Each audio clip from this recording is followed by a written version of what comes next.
Africa దేశమైన ఇథియోపియాలో Haley Gubbi అగ్నిపర్వతం 10,000 సంవత్సరాల్లో తొలిసారి బద్దలైంది.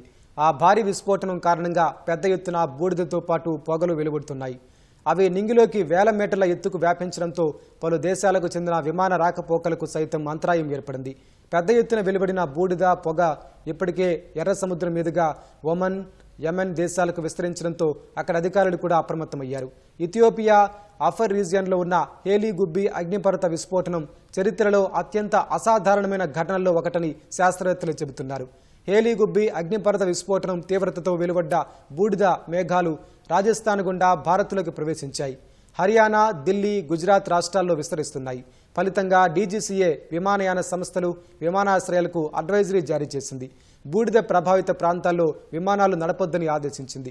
ఇంజిన్ పనితీరు, పొగ వంటి వాటి పట్ల అప్రమత్తంగా ఉండాలని స్పష్టం చేసింది. విమానాశ్రయాల్లో రన్వే, ట్యాక్సీవేలు, అప్రాన్లను తనిఖీ చేయాలని, కార్యకలాపాలను తిరిగి ప్రారంభించే ముందు వాటిని శుభ్రపరచాలని పేర్కొంది.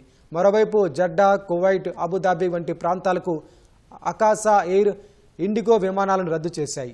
డచ్ క్యారియర్ కేఎల్ఎం ఆమ్స్టర్డామ్ నుంచి ఢిల్లీకి రావాల్సిన విమానాన్ని రద్దు చేసింది.